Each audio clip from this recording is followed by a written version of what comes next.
ఆదివారం resurrection day. హల్లెలూయా, హల్లెలూయా, పునరుత్థాన దినము కనుక దేవునికి మహిమ కలుగును గాక. హల్లెలూయా, హల్లెలూయా. ఒక మాటను మనం చదువుకుందాము.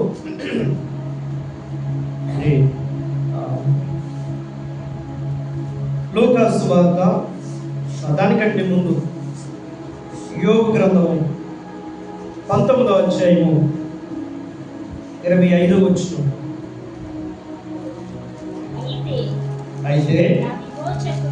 అయితే నా విమోచకుడు సజీవుడని తరువాత ఆయన భూమి మీద నిలుచునని నేను ఎరుగుదును. దేవునికి స్తోత్రం. హల్లెలూయా. యోబు అనే భక్తుడు యేసు ప్రభు కంటే కొన్ని వందల సంవత్సరాల ముందు ఉన్నవాడు. ఆయన చెప్తున్నటువంటి ఒక మాట ఏంటంటే, నా విమోచకుడు సజీవుడు, తరువాత ఆయన భూమి మీద నిలుచునని నేను ఎరుగుదును. దేవునికి స్తోత్రం. ఆయన అంటున్నాడు, యేసు క్రీస్తు ప్రభువుని గురించి, ఎవరు మన యొక్క విమోచకుడు, ఎవరు మన రక్షకుడు, ఎవరు మన పాపాల నుంచి మనం విమోచించడానికి వచ్చినది యేసు ప్రభువే కదా. ఆయన గురించి ఎప్పుడో ఆయన ఆత్మలో ప్రవచిస్తా ఉన్నాడు. దేవునికి స్తోత్రం. హల్లెలూయా. ముందుగానే ఆయన ఎరిగి ఉన్నాడు యేసయ్యని. దేవునికి స్తోత్రం కలుగుగాక. హల్లెలూయా. ఎంత గొప్ప సంగతో ఆలోచన చేయండి. యేసు ప్రభు అప్పటికి ఇంకా పుట్టనే లేదు, ఆయన ఉనికిలో లేడు. కానీ ఆయన జరగబోయేది ఏం చేస్తాడో అది ముందుగా దేవుని ఆత్మ చేత భక్తులు ప్రవచించారు. దేవునికి స్తోత్రం. హల్లెలూయా, హల్లెలూయా. మంచిది. ఇంకా మన వాక్యాలను కొంచెం చూడండి. మన వాక్యం ఏంటంటే, నా విమోచకుడు సజీవుడు. విమోచకుడు అనగా అర్థము విడిపించేవాడు, విడుదల చేసేవాడు. మనం బంగారం చూడండి, తాకట్టు పెడితే దాన్ని ఏం చేయాలి? మనం విడిపించాలి, లేకపోతే ఆ వ్యక్తి దగ్గరే ఉండిపోతుంది. దానికి వడ్డీతో సహా వెల ఇచ్చి విడిపించాలి. యేసయ్య మన కొరకు రక్తాన్ని వెలగా ఇచ్చాడు. హల్లెలూయా.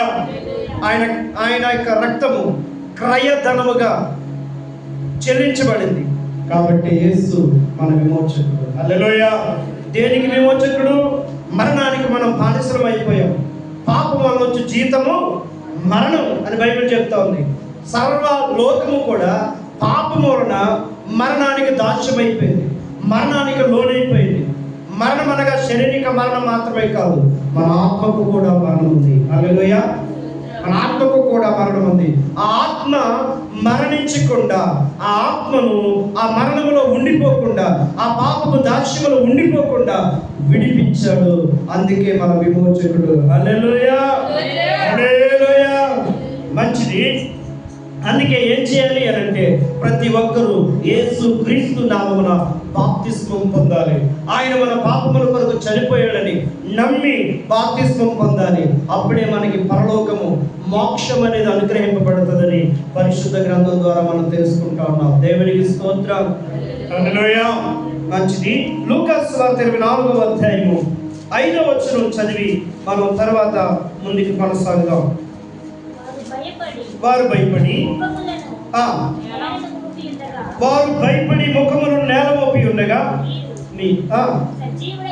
సజీవుడైన వారిని మీరెందుకు మృతుల్లో వెతుకుచున్నారు? దేవునికి స్తోత్రం.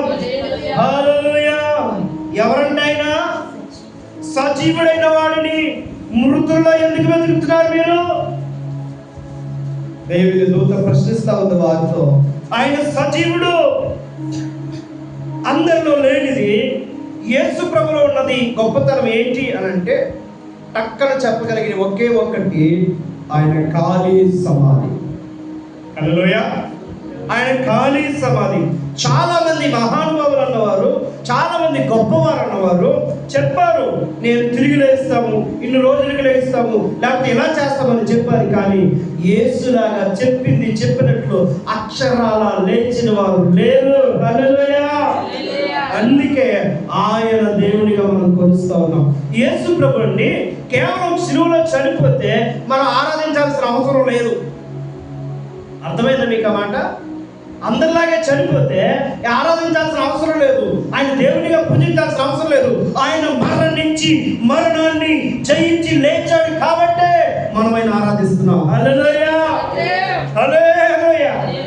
ఏమేంటంటే ఆయన సజీవుడైన వాడు. ఆయన సజీవుడు, నేటికి సజీవంగా ఉన్నాడు, నేటికి మనతో ఉన్నాడు. దేవునికి స్తోత్రం, హల్లెలూయా. ఇక రండి మనం కొన్ని మాటలు మత్తయి సువార్త 8వ అధ్యాయం నుంచి కొన్ని మాటలు త్వరగా మాటలు చూసుకుని మనం ముందుకు వెళ్ళిపోదాం. 8వ అధ్యాయం మొదటి నుంచి. విశ్రాంతి దినము గడిచిపోయిన తరువాత ఆదివారమున తెల్లవారుచుండగా మగ్దలేని మరియయు వేరొక మరియయు సమాధిని చూడవచ్చి, ఇదిగో ప్రభువు దూత పరలోకము నుండి దిగి వచ్చి రాయి పొరలించి దాని మీద కూర్చుని ఉండెను. అప్పుడు మహాభూకంపము కలిగెను. ఆ దూత స్వరూపము మెరుపు వలె నుండెను. అతని వస్త్రములు హిమవంత తెల్లగా ఉండెను. అతనికి భయపడి ఆ స్త్రీలను చూచి అతనికి భయపడటం వలన కావలి వారు వారికి చచ్చిన వారి వలె నుండి. దూత ఆ స్త్రీలను చూచి, మీరు భయపడకుడి, సిలువ వేయబడిన యేసును మీరు వెతుకుతున్నారని నాకు తెలియను. ఆయన ఇక్కడ లేడు, తాను చెప్పినట్టే ఆయన లేచి ఉన్నాడు. రండి, ఆయన పండుకున్న స్థలము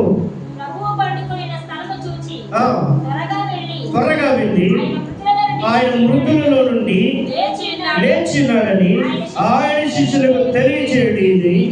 ఇదిగో ఆయన గలిలయలోకి మీకు ముందుగా వెళ్ళుచున్నాడు, అక్కడ మీరు ఆయన చూతులని మీతో చెప్పిన నేను. దేవునికి స్తోత్రం, హల్లెలూయా. చదువుకున్న వాక్య భాగంలో సన్నివేశం ఏంటంటే స్త్రీలు, కొందరు స్త్రీలు, ఈరోజు నేను అనుకుంటాను స్త్రీల యొక్క గొప్పతనం మనం వింటాం. హల్లెలూయా. ఏంటి స్త్రీల గొప్పతనం అని అంటే, స్త్రీలు ఆ రోజున యేసుక్రీస్తు ప్రభు పరిచయం చేస్తుంటే ఉన్నారు. స్త్రీలు ఆ రోజున యేసు ప్రభు శిలువ మోస్తూ ఉంటే ఉన్నారు.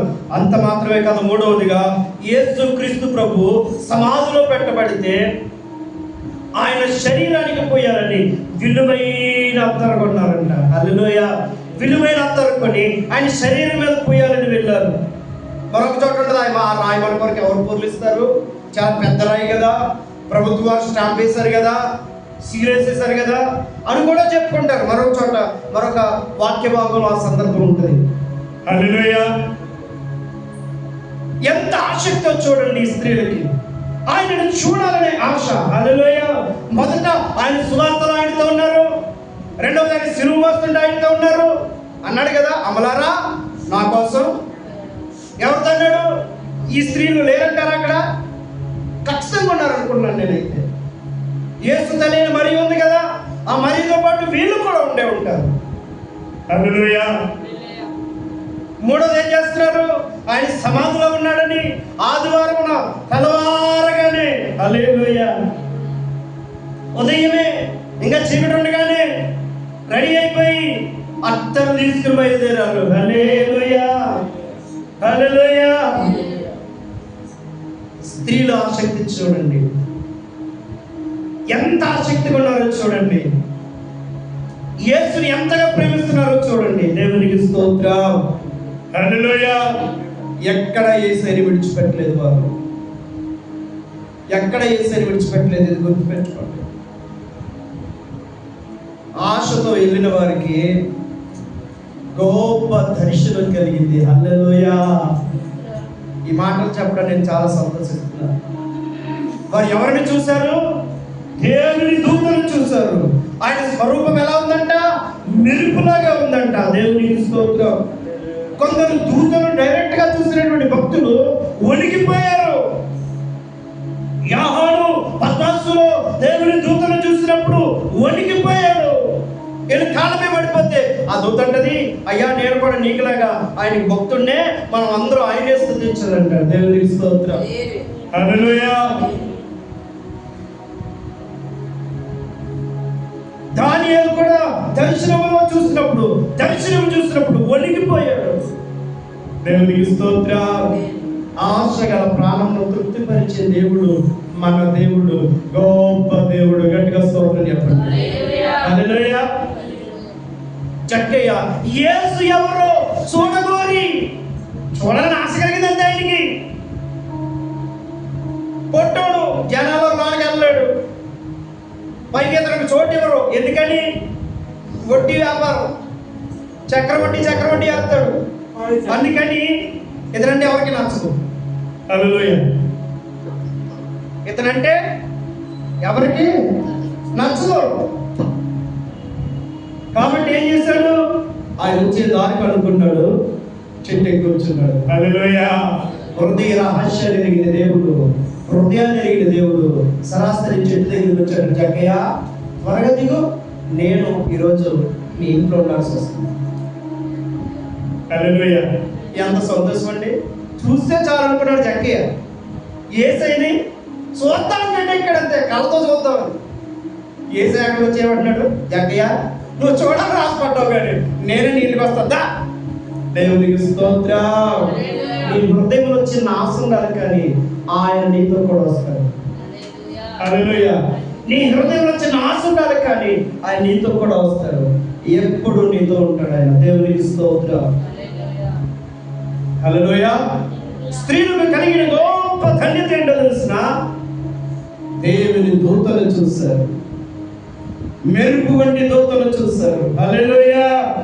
అయితే వీళ్ళని ఇంకొక మాట కూడా మనం చెప్పుకోవాలి. ప్లస్ ఉంది, మైనస్ కూడా ఉంటుంది. ఏంటో తెలుసా? ఆయన తిరిగి లేస్తానని చెప్పాడు కదా, మరి సెట్టు బాటలు ఎందుకు పట్టుకెళ్ళడం? హల్లెలూయా. అర్థమైంది మీకు? అంటే దేవుడు వీరితో చెప్పిన మాటల జ్ఞాపకం వీళ్ళకి మర్చిపోయారు. నేను అంటాను, ప్రతి వారం వింటున్న వాక్యములో ఒక్క మాట పట్టుకున్నా సరే జీవితాలు మారిపోతాయండి. మనం ఎక్కడ పట్టుకుంటాం? దులుపుకి వెళ్ళిపోవడమే. హల్లెలూయా. దులుపుకి వెళ్ళిపోవడమే. వారం ఒక్క మాట పట్టుకుంటే చాలండి. ఈ వారం నిన్న మాట ఒకటి చాలు, రేపు వారం ఒకటి చాలు. సంవత్సరానికి 52 వారాలు ఉంటాయి. 52 మాటలు నీ బ్రతుకులు మార్చేస్తాయి. దేవునికి స్తోత్రం. హల్లెలూయా. అనంటారు కాదంటారు. ఈ స్త్రీలు కూడా అలాగే మర్చిపోయారు. ఆయన లేస్తాడన్న మాట మర్చిపోయారు. అది పక్కన పెట్టేస్తారు. ఆయన దేహానికి పూయాలని తైలాలు పట్టుకుని వెళ్ళారు. దేవునికి స్తోత్రం.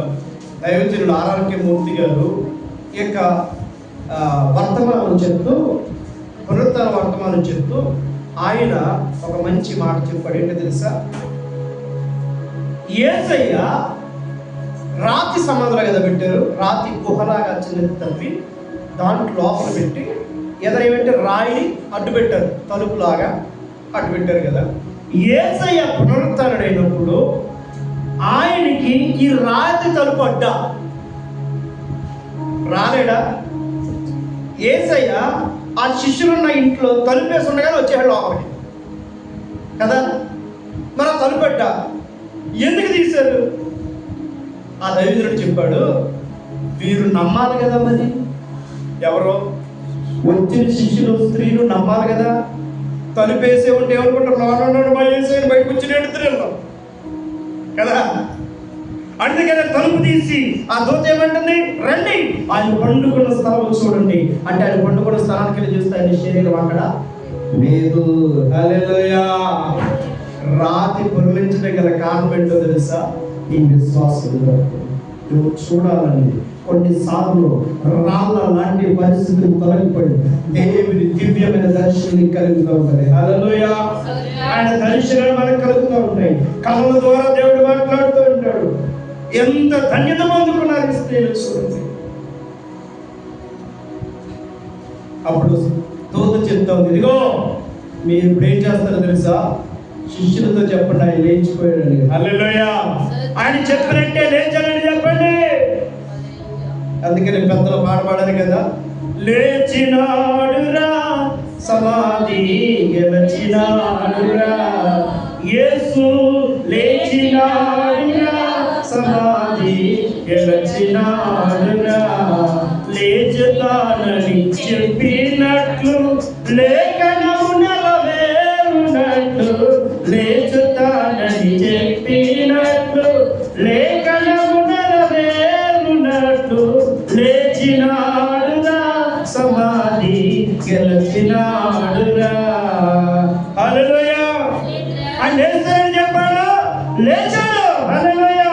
అందుకే ఏమంటున్నాడు? నా విమోచకుడు సజీవుడు. మనం నమ్ముకున్న దేవుడు సజీవుడు అండి. సజీవుడైన దేవుడు అండి. మనతో ఉన్న దేవుడు. రోజు చెప్తుంది స్త్రీలతో, మొదటి దానికి ఏం దొరికింది? దూత దర్శనం దొరికింది. రెండవది వీరికి పని దొరికింది. ఇప్పుడు హల్లెలూయా. ఏంట పని? మీరు వెళ్ళి శిష్యులతో చెప్పండి. ఎవరితో చెప్పాలా? శిష్యులతో చెప్పాలి. కొంతమంది క్రైస్తవులైనా కానీ దేవుని బిడ్డలైనా కానీ కొన్ని విషయాలు మరుగు చేయబడతాయి, వారికి అర్థం కాదు. ఎవరైతే ఆశ కలిగి యేసయ్యను ఇందాక చెప్పిన స్త్రీలు యేసయ్యను అంతగా ప్రేమించారో ఆ ప్రేమించిన వ్యక్తులకు కొన్ని విషయాలు దేవుడు బయలుపరుస్తాడు. హల్లెలూయా. అది సంఘానికి ఎంతో ఉపయోగకరంగా ఉంటాయి.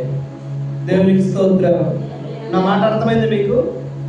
సంఘములో దేవుని ఎక్కువగా ప్రేమించే బిడ్డలు ఎవరైతే ఉంటారో వారికి దేవుడు కొన్ని విషయాలు బయలుపరుస్తాడు. అది సంఘమును బయలుపరచమంటాడు. అందుకే సంఘములో ప్రవక్తలు ఉండాలి, సంఘములో భాషలు మాట్లాడే వాళ్ళు ఉండాలి, సంఘములో ఆ భాషలకు అర్థం చెప్పే వాళ్ళు ఉండాలి, సంఘములో దర్శనాలు చూసే వాళ్ళు ఉండాలి. హల్లెలూయా. సంఘములో సువార్త ప్రకటించే వాళ్ళు ఉండాలి. సంఘములో పోయిన మన ఏంటది 40 రోజుల్లో చివరి వర్తమానం ఏంటి? సామర్థ్యం గల వారిగా ఉండాలి. మనం దేవుడి సన్నిధిలో సామర్థ్యం కలిగి ఉండాలి. అన్నింటిలో సామర్థ్యం ఉంటుందే. డబ్బు ఎలా సంపాదించాలో తెలుసు, ఎలా ఇల్లు కట్టుకోవాలో తెలుసు, ఏది ఎలా చేయాలో తెలుసు. కానీ భక్తి విషయంలోకి వచ్చేసరికి డబ్బు, భక్తి విషయంలోకి వచ్చేసరికి అంతా నిన్నే. కానీ మిగతా నీళ్ళు చాలా గట్టిగా ఉంటావు. లేదు లేదు, నువ్వు భక్తిలో కూడా సామర్థ్యం కలిగి ఉండాలి. దేవునికి స్తోత్రం. హల్లెలూయా. ఈ స్త్రీలు మొదటిగా ఆయన ప్రేమించారు కాబట్టి దేవుని దూత దర్శనం దొరికింది. ఆయన ప్రేమించారు కాబట్టి దూత మాట్లాడుతుంది. ఇప్పుడు మీరు వెళ్ళి ఎవరికి చెప్పండి? శిష్యులకు చెప్పండి, ఆయనతో కూడా ఉన్న వారికి చెప్పండి, ఆయన నమ్మిన వారికి చెప్పండి ఆయన లేచాడండి. హల్లెలూయా. ఏదో భయముతో ఒక పట్ట భయం వేసేస్తుంది, ఒక పట్ట మహానందం కలిగిపోయింది. చూడండి అక్కడ మాటలు 8వ వచనం. వారి భయముతోను మహానందముతోను సమాధి ఎదురు నుండి త్వరగా వెళ్ళి ఆయన శిష్యులకు ఆ వర్తమానం తెలుప పరిగెత్తుచుండగా యేసు వారిని ఎదురు గట్టిగా స్తోత్రం చెప్పండి. హల్లెలూయా. దేవుని ప్రేమించే వారికి, ఆయన వెంబడించే వారికి దూతలు మాట్లాడటమే కాదు, రెండవదిగా సరాసరి పునరుద్ధరణ యేసయ్య మొట్టమొదటిగా వారికి దర్శనమిచ్చాడు. గట్టిగా చెప్పబడుతుంది. మాట చెప్పండి. చాలా సంతోషం. హల్లెలూయా. ఎందుకు? మొదటిగా శిలువ మరణం పొంది పునరుత్థానుడైన యేసయ్య వాళ్ళకే ప్రత్యక్షమయ్యాడు. చూడండి, చదవండి ఆ మాటలు. 8వ వచనం. వారి భయంతోను మహానందముతోను సమాధి ఎదురు త్వరగా వెళ్ళి ఆయన శిష్యులకు ఆ వర్తమానము తెలుప పరిగెత్తుచుండగా యేసు వారి ఎదుర్కొని నీకు శుభమని చెప్పాను. హల్లెలూయా. వారు ఆయన ఎద్దుకు వచ్చి ఆయన పాదములు పట్టుకుని ఆయనకు మ్రొక్కగా, యేసు భయపడకుడి, మీరు వెళ్ళి నా సహోదరులకు గలిలయకు వెళ్ళవలెనని వారు అక్కడ నన్ను చూతురని వారికి తెలుపుడని. దేవునికి స్తోత్రం. హల్లెలూయా. మొదటిగా దేవుడు చెప్పాడు ఆ మాట. రెండవదిగా ఎవరు చెప్తున్నారు? యేసయ్య కూడా అదే మాట చెప్తున్నాడు. ఇదిగో గలిలయలో నేను నిర్ణయించిన ప్లేస్ కి అందరూ వచ్చేమని చెప్పండి. వెళ్ళండి. దేవునికి స్తోత్రం. ఇదిగో కొంతమంది అంటూ ఉంటారు, దేవుడు నాతో మాట్లాడితే నేను సేవ చేసేస్తానండి, దేవుడు నాతో మాట్లాడితే ఏదైనా చేసేస్తానండి అంటారు. దేవుడు నీతో మాట్లాడాలంటే సీక్రెట్ ఒకటి చెప్పరా? మొదటి నీలో ఆసక్తి ఉండాలి, 2 నువ్వు ఆయన ప్రేమించాలి, 3 ఆయన వెంబడించాలి. హల్లెలూయా. నేను ప్రేమించను ఇంట్లో కూర్చుంటావు అంటే నేను ప్రేమించనంటే అవుతుందా? ప్రేమించోడు ఏం చేయాలి? ఆ ప్రేమకు తగిన పనులు చేయాలి. అర్థమైంది ఇప్పుడు? హల్లెలూయా. అంటే ఆయన వెంబడించాలి, ఆయనతో ఉండాలి, సహవాసం చేయాలి, అంటే ప్రార్థన చేయాలి. అప్పుడు ఆయన వారు నాతో మాట్లాడతారు, దేవుడు మాట్లాడతాడు. దేవుడు నీతో నాతో మాట్లాడాలంటే ఈ స్త్రీలాగా ఆయన ప్రేమించేవారిగా, విడుపకే వెంబడించేవారిగా ఉండాలి. హల్లెలూయా. మొట్టమొదటి ధన్యత ఏంటి వాళ్ళది? దూత దర్శనం దొరికింది, దూత మాట్లాడింది. రెండవది పునరుద్ధారణి యేసయ్య దర్శనం. హల్లెలూయా. నేను అనుకుంటాను అప్పుడు అదే పాదాలు ఇప్పుడు ఎగిరి గంతేస్తుంటారు, ఏమని? నా విమోచకుడు సజీవుడు, నా దేవుడు సజీవుడు, నా యేసయ్య తిరిగి లేచాడు అని ఆయన స్తుతించడంలో ఎగిరి గంతులేస్తుంటారు ఆ స్త్రీలు. దేవునికి స్తోత్రం. ఈరోజు దేవుని సన్నిధిలో ఉంటే నేను ఆయన సన్నిధిలో ఇలాంటి సంతోషం, సమాధానం కలిగి ఉండాలి. ఆయన మనతో ఉన్నాడనే నమ్మికతో ఉండాలి, ధైర్యంతో ఉండాలి. దేవునికి స్తోత్రం కలుగును గాక. హల్లెలూయా. ఆయన చెప్పాడు, గబగబా వెళ్ళారు ఊళ్ళోనికి. హల్లెలూయా. ఊళ్ళోకి వెళ్ళి శిష్యులు ఈ మాటలు చెప్తున్నారు. ఆయన లేచాడు, ఇదిగో మాకు కనబడ్డారు, ఇదిగో కనడియలోని పలానా చోటికి మనం రమ్మన్నాడు, మనల్ని అందరినీ నడండి అని చెప్పారు. దేవునికి స్తోత్రం. ఎంత ఆనందంలో శిష్యులు అంటే సాతాను మాత్రం ఊరుకుంటాడా? వాడి పని వాడు చేస్తున్నాడు. చూడండి అక్కడ ఎంత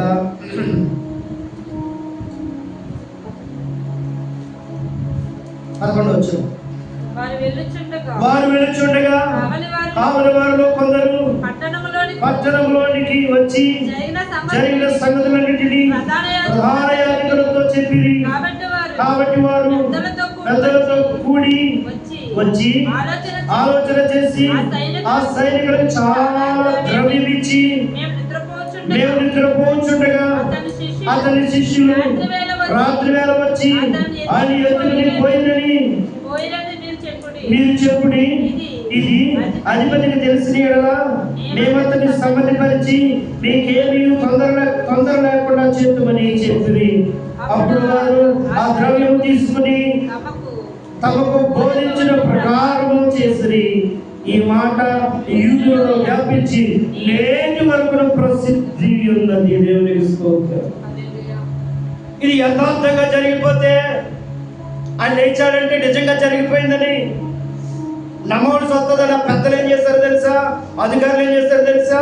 అక్కడ కాపలు పెట్టిన వాళ్ళకి డబ్బులు ఇచ్చారంట, లంచం ఇచ్చారంట. ఇదిగో మేము నిద్రపోతున్నామో మాకు జరగకుండా ఆయన శిష్యులు వచ్చి ఆయన దేహాన్ని అట్టుకెళ్ళిపోయారు అని చెప్పండి అని అబద్ధము సాక్ష్యాలు చెప్పించారంట ఊరంతా. దేవునికి స్తోత్రం. ఊరంతా అబద్ధం చెప్పించారు, ఆ ప్రాంతం అంతా అబద్ధం చెప్పించారు. అది ఇప్పటికీ కూడా జరుగుతూ ఉందంట. హల్లెలూయా. మన ఈ మధ్యలో సోషల్ మీడియాలో క్లాత్ కూడా వచ్చి చూశారు. దేవునికి స్తోత్రం. ఏవో వదంతులు. సంఘము సంతోషంగా సమాధానంగా సాగుతున్నప్పుడు సాతాను వాడి ప్రయత్నం కూడా వాడు చేస్తారు. కుటుంబం నెమ్మదిగా వెళ్ళడం, కుయ్యత్తుగా ఉన్న ప్రజలకు నచ్చదండి కదా. చూడలేని వారం లేని మనుషులు ఉంటారు కొంతమంది. అది మనుషుల తప్పు కాదు, సాతాను వారిలో ప్రవేశించి వాళ్ళకి గలిబిలి చేస్తూ ఉంటారు. దేవునికి స్తోత్రం. అలాగే గలిబిలి జరిగినప్పుడు జరిగి ఆ యొక్క అబద్ధపు వార్త అంతా ప్రచారమైంది. అయితే తర్వాత జరిగిన విషయం ఏంటి చూడండి. 11 మంది శిష్యులు యేసును తమకు నిర్ణయించిన యేసు తమకు నిర్ణయించిన గలిలయలోని కొండకు వెళ్ళిరి. వారు ఆయనను చూచి ఆయనకు మ్రొక్కిరి. గాని కొందరు సందేహించిరి. హల్లెలూయా. ఎల్లారంట. కొంతమంది మొక్కునోళ్ళు మొక్కారు, మా దేవుడిని స్తుతించారు, సందేహపడుతున్నారు. డౌట్ వచ్చిందంట కొంతమందికి. ఇప్పుడు వాళ్ళు చెప్పింది నిజమేనంటావా? వీళ్ళు ఏమైనా పక్క తీసుకెళ్ళి ట్రీట్మెంట్ చేసి తీసుకొచ్చారంటావా? డౌట్ వచ్చిందంట. హల్లెలూయా. నా దేవుని గురించి సందేహపడాల్సిన అవసరం లేనే లేదు, ఎందుకంటే ఆయన సజీవుడు. దేవునికి స్తోత్రం. ఆయన సజీవుడు. సందేహించారు. అయితే యేసు వారితో మాట్లాడుతున్నారు. చూడండి, యేసు వారితో మాట్లాడుతున్నారు. అయితే యేసు వారి ఎదుగు వచ్చి పరలోకమందును భూమి మీదను నాకు సర్వాధికారం ఇవ్వబడి ఉన్నది. కాబట్టి నేను వెళ్ళి సమస్త జనులను శిష్యులుగా చేయండి, తండ్రికయు భార్యకయు పరిశుద్ధాత్మనామములో వారికి బాప్తిస్మిచ్చుచు నేను మీకు ఏ ఏ సంగతులు ఆజ్ఞాపించుతున్నో వాటిని కైకొనవలెనని వారికి బోధించుడి. హల్లెలూయా. కూడి వచ్చిన వారందరితో చెప్తా ఉన్నాడు. 11 మంది అక్కడ రాయబడింది, కానీ అక్కడికి చాలా మంది వెళ్ళారు. 120 మంది సుమారు వెళ్ళారు. వాళ్ళే తిరిగి వచ్చి మేడగదిలోనికి ఎక్కారు. హల్లెలూయా కదా, మేడగదిలోనికి ఎక్కారు. 11 మందే కాదు. ఈ రోజున సువార్త ప్రకటించడం అనేది ప్రతి ఒక్కరు చేయాల్సిన బాధ్యత. సువార్త ప్రకటన ప్రతి ఒక్కరి బాధ్యత. నీ బాధ్యత, నా బాధ్యత, మనందరి బాధ్యత. దేవునికి స్తోత్రం. హల్లెలూయా. అందరి బాధ్యత ఏదండి? అందరికీ చెప్తున్నాడు అనమాట. ఏమని తెలుసా? భూమి మీద పరలోకమందు నాకు సర్వాధికారం ఇవ్వబడింది, కాబట్టి మీరు వెళ్ళండి, సమస్త జనులను శిష్యులుగా చేయండి. శిష్యులుగా చేయండి. ఎలా చేయాలి? శిష్యులుగా. నేను మీకు ఏ సంగతులు అయితే చెప్పానో, ఏదైతే ఆజ్ఞాపించానో, ఏది మీకు నేర్పించానో అది వారికి నేర్పించండి. హల్లెలూయా. అది వారికి నేర్పించండి. నేర్పించి తండ్రి కుమార పరిశుద్ధాత్మ నామములో బాప్తిస్తాను. ఈ రోజున మనందరికీ ఇవ్వబడిన ఆజ్ఞ సువార్త ప్రకటించడం. సువార్త ప్రకటించడం. సువార్త ప్రకటించడం. సువార్త ప్రకటిస్తే ఒకవేళ మనకి ఏమన్నా ఇబ్బంది కలుగుతుందా అని అంటే, ఆ చివరి లైన్లో పైన అంటాడు, ఇదిగో నేను యుగ సమాప్తి వరకు సదాకాలము నీతో కూడా ఉన్నాను. హల్లెలూయా. ఎక్కడున్నాడంట? యుగ సమాప్తి వరకు సదాకాలము ఆయన మనతో ఉన్నాడు. చూడండి, మళ్ళీ అలాంటి మాట మరొక మాట, మార్కు సువార్త చివరి అధ్యాయము 19:2 వచ్చిన చివరి అధ్యాయం చివరికి వచ్చిన 2. ఇలాగ ప్రభువైన యేసు వారితో మాట్లాడిన తర్వాత పరలోకమునకు చేర్చుకొనబడి దేవుని కుడి పార్శ్వమున ఆసీనుడై వారు బయలుదేరి వాక్యమంతటా ప్రకటించింది. ప్రభువు వారికి సహకారి ఉండి వెలువెంట జరుగుతూ వచ్చిన సూచక క్రియల వలన వాక్యము స్థిరపరచుచుండెను. ఆమేన్. హల్లెలూయా. ఏం చేస్తున్నాడు? ప్రభు వారికి తోడుగా ఉండి సూచక క్రియలు చేస్తున్నాడు. అవి స్థిరపరుస్తున్నాడు వాక్యం ద్వారా. మనం ప్రకటించడం ప్రారంభిస్తే ఆయన నీకు సహాయం చేస్తాడు. నీకు నాకు ఆయన ఇచ్చిన ఆజ్ఞ రక్షింపబడిన ప్రతి ఒక్కరికి ఇతరులకు చెప్పడం. సువార్త ప్రకటించడం అంటే మనం టీం ఉండాలేమో, పెద్ద పవర్ ఉండాలేమో, మనం అక్కడ దాకా వెళ్ళిపోలేమో. అవసరంలా నీ తోటి మనిషికి నువ్వు పని చేస్తున్నావా, పక్క మనిషితో ఈరోజు దేవుడు వాక్యము ఏదైనా నీకు నచ్చిన మాట ఉందనుకో, ఆ మాట చెప్పించాలి. నీ పక్క మనిషితో దేవుడు నీకు చేసిన మేలు పంచుకో. దేవుడు నీతో మాట్లాడింది పంచుకో. బాధలు ఉందా, ఇబ్బందులు ఉందా, ఆదరించు, మాట్లాడు. నువ్వు చేయగలిగిన సహాయం చేయి, నోటి సహాయం చేయి. హల్లెలూయా. నువ్వేం చేయగలవో చేయి. చేసి నీవు ఆదరించి వారిని ప్రేమించు. దేవునికి స్తోత్రం. అంతేగా నన్ను కాదన్నట్టుగా పోతే స్వార్థలో 3 భాగాలు. మొదటిది పని చేయడం, రెండవది సహాయం చేయడం, మూడవది మాట్లాడటం. మొదటిది ఏంటి? నువ్వు పని చేయాలి, నువ్వు అడుగు బయటకు కట్టాలి, నడవాలి. రెండవది మనకు కలిగినంతలో ఇతరులకు సహాయం చేయాలి. మూడవది హల్లెలూయా, మూడవది ఏం చేయాలి? వారి కొరకు ప్రార్థించేవారు. ప్రార్థన ప్రాముఖ్యమైనది. రెండవది సహాయం ప్రాముఖ్యమైనది. మూడవది ప్రకటించడం. మొదట్లో ప్రార్థన చేయాలి తెలుగులో. రెండవది వాళ్ళ అక్కర్ల నుండి సహాయం చేయాలి, మరి బాధ నుండి వారిని ఆదరించాలి. మూడవది వారి కొరకు పని చేయాలి, ముందుకెళ్ళాలి, అడిగేయాల్సి వస్తుంది. హల్లెలూయా. ఇది స్వార్థ. ఆయన మనకి ఇచ్చినటువంటి గొప్ప వార్త. నా విమోచకుడు సజీవుడు కనుక నమ్మితే ఆ సజీవుడైన వాడు ఇతరులకు పరిచయం చేయాలి. హల్లెలూయా. ఆ సజీవుడైన వాడు ఇతరులకు ప్రకటించమని కోరుతూ ఉన్నాడు. ఇదిగో నేను మరణించి ఇదిగో తిరిగి వచ్చి ఎందుకో తెలుసా? అందరూ రక్షణ పొందాలని, అందరూ మారమనసు పొందాలని, అందరూ పరలోక రాజ్యంలోకి రావాలని. దానికి నీవు మాత్రమే మార్గం వేయగలవు అంటున్నాడు. నీవు దానికి సహాయం పని చేయగలవు. నీకు ఆ పని అప్పగించాడు, ఆ బాధ్యతను అప్పగించాడు. దేవుని స్తోత్రం. అంత మాత్రమే కాదు, రక్షింపబడి బలం నుంచి పెడుతున్న బిడ్డలకు కూడా ఒక ఆజ్ఞ ఇవ్వబడింది. చూడండి, 1 కొరింథీ పత్రిక 11వ అధ్యాయం. ఈ మాట చదివి మనం ముగించుకుందాం. 1 కొరింథీ 11వ అధ్యాయం.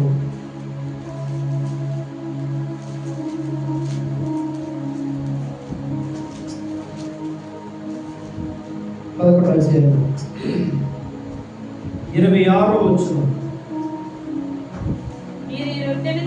మీరు ఈ రొట్టెను తిని ఈ పాత్రను త్రాగునప్పుడల్లా ప్రభువు వచ్చు వరకు ఆయన మరణమును ప్రచురపరచుదురు. దేవునికి స్తోత్రం. ఆ పై వచ్చిన 25వ వచనం కూడా చూడండి. ఆ ప్రకారమే భోజనమైన పిమ్మట ఆయన పాత్రను ఎత్తుకుని క్రొత్త నిబంధన నన్ను జ్ఞాపకం చేసుకున్నట్టుగా నేను చేయని చెప్పాను. నీ రొట్టెను తిని ఈ పాత్రను త్రాగునప్పుడల్లా ప్రభు వచ్చే వరకు ఆయన మరణాన్ని ప్రచురం చేస్తారు. ఆయన ఎంతగా బాధపడ్డాడు జ్ఞాపకం చేసుకుని, ఇది నీ చేతికి రావడానికి, నీకు రక్షణ రావడానికి, నీకు విమోచన కలగడానికి ఎంతగా బాధపడ్డాడో, ఎంతగా నలిగిపోయాడో, ఎంతగా వెర్రకొట్టబడ్డాడో అది నువ్వు జ్ఞాపకం చేసుకుంటే చెప్పకుండా ఉండగలవా? అర్థమైన ఈ మాట చెప్పి నేను ప్రార్థన చేస్తాను. ఏంటో తెలుసా? ఒక కుర్రోడు కనుక ఇష్టానుసారం తిరుగుతున్నాడు అనుకోండి, లెక్కలేకుండా తిరుగుతున్నాడు అనుకోండి, మనకలాంటి ఏం చేస్తారంటే ఆ కుర్రోడు దగ్గరికి ఆగిస్తున్నారే, ఈ అమ్మ నాన్న నీ కోసం ఎంత కష్టపడుతున్నారు తెలుసా? అమ్మ నీ కోసం ఎంత బాధపడుతుందో తెలుసా? నాన్న నీ కోసం ఎంత బాధపడుతుందో తెలుసా? ఎందుకు రా నాన్న ఏడిపిస్తావు? కొంత ఇంటి పట్టున ఉండరా? లేకపోతే పెళ్ళైనోడైతే నీ భార్య ఎంత ఏడుస్తుందో తెలుసా? కొంత పట్టించుకోరా భార్య బిడ్డని. ఆయన బుద్ధి చెప్తావా? ఎందుకని? ఆడ పాడైపోతాడనే దానికంటే వీళ్ళ బాధపడుతున్నారని బాధ ఎక్కువ ఉంటుంది మామూలు. అవునా కదా? తల్లిదండ్రులు ఏడుస్తున్నారు, నమ్మి కట్టుకున్న భార్య ఏడుస్తుంది అనేటువంటి బాధ ఎక్కువ ఉంటుంది. అందుకే ఆలోచిస్తాం. అలాగే యేసయ్యని నా రక్షణ కొరకు మనం పరలోకం చేరాలని ఆయన సిలువలో నలిగిపోయాడు. ఆయన పరలోకాన్ని విడిచి వచ్చాడు, తిరిగి లేచాడు, అది మనకి అప్పగించాడు. హల్లెలూయా. దాన్ని జ్ఞాపకం చేసుకుని ఏ మనిషి చెప్పకుండా ఉండలేడు. హల్లెలూయా. ఈ రోజు నుంచి పునరుత్థానుడైన నీ దేవుడు సజీవుడు కనుక, హల్లెలూయా, నిన్ను విమోచించిన వాడు సజీవుడు కనుక ఈ రోజు నుంచి ఒక్కరికైనా స్వార్థ చెప్పడానికి నిర్ణయం తీసుకోండి. ఎందుకంటే ఆయన నీ కొరకు బాధపడ్డాడు, మన కొరకు ఆయన సిలువలో నలపబడ్డాడు. యెషయా గ్రంథంలో ఉంటుంది, లేత మొక్క వలె ఆయన ఉన్నాడు, కానీ ఆయన సొగసు స్వరూపం నిరంతరంగా నలిగిపోయాడు. ఆయన బాధించబడ్డాడు, ఆయన హింసింపబడ్డాడు, దూషింపబడ్డాడు. ఆయన ముఖం మీద ముందు వేశారు, కొరడాలతో కొట్టారు, పిడిగుద్దులు కొట్టారు, భారమైన సిలువ కొంచెం మీద పెట్టారు. ఇదంతా ఎవరి కొరకు? మన కొరకే. ఆయన శరీరాన్ని, ఆయన రక్తాన్ని మనకి ఇవ్వాలి. ఈ నా శరీరం తిని నా రక్తం తాగువాడు నిత్య జీవంలో ఉంటాడని దేవుడు చెప్పాడు. అది తీసుకుంటున్న మనం ఆచారం కాదండి, అది విశ్వాసంతో తీసుకుంటున్న మనము, ఆయన రక్తమని శరీరమని స్వీకరిస్తున్న మనము రేపు నిత్య జీవంలో ఉంటాము. దాన్ని ఎవరైతే అయోగ్యంగా తీసుకుంటారో, లెక్క లేకుండా తీసుకుంటారో వారు తీర్పులోకి వస్తారని వాక్యం చెప్తారు. కనుక ఈరోజు ఈ మాత్రం మీకు ఎంతవరకు అర్థమైన నాకు తెలియదు, కానీ నా విమోచకుడు సజీవుడని నువ్వు ఎరుగుదు కనుక ఇతరులకు ప్రకటించే వరకు ఉంటాడు. ఆయన శరీరమును, ఆయన రక్తమును నువ్వు తీసుకుంటున్నావు కనుక ఆయన జ్ఞాపకం చేసుకుని ఆయన మరణమును ప్రచురించే వారిగా మనం ఉంటారు. అలా చేస్తే ఆయన రాకడకు సమయం తక్కువ ఉంది కనుక మనం పని చేసిన వారు ఉంటాం. హల్లెలూయా. ఆయన అంటాడు, అంతటా అందరూ మారు మనసు పొందాలని. ఆ పనిలో నీకు నాకు భాగ్యం ఉంది, నీకు నాకు వంతు ఉంది, నీకు నాకు ఏమంటారు బాధ్యత ఉంది, నీకు కూడా పని అప్పగింపబడింది. నువ్వేం చేయాలి? ఆ పరిస్థితిలో ఉన్నవారని చెప్పాలి. అయ్యా రండి దేవుని సన్నిధికి, రండి ఆ పాపాన్ని విడిచిపెట్టి, రండి ఆ నరకంలోని కలగకుండా పరలోకంలో మనం అందరం చేరిపోదాం అని సమాధాన స్వార్థ చెప్పాలి. అంతేగదిగో నువ్వు కనుక గుడికి రాకపోయావునుకో నువ్వు నరకమే, అది కాదు స్వార్థ. సమాధాన స్వార్థ, ప్రేమతో నువ్వు చెప్పాలి. యేసయ్య ప్రేమతోనే ప్రపంచాన్ని గెలిచాడు. హల్లెలూయా. ఆయన ప్రాణం పెట్టి గెలిచాడు తప్ప ఎవరిని శిక్షించలేదు, కొట్టినోడు ఎదిరించలేదు. ఇంకా సిలువలో మొదటి మాటలు ఏమన్నాడు? తండ్రి మీరేం చేస్తున్నారు, మీరు ఎరుగరు కనుక వీరిని క్షమించండి. క్షమాపణతో జయించాడు. మనం కూడా ఆయన మార్గంలో నడుద్దాం. దేవుడి మాటలు దీవించుగాక. అందరూ ప్రార్థన చేద్దాం. ప్రభు వాళ్ళ కొరకు మిమ్మల్ని సిద్ధపరచుకునండి.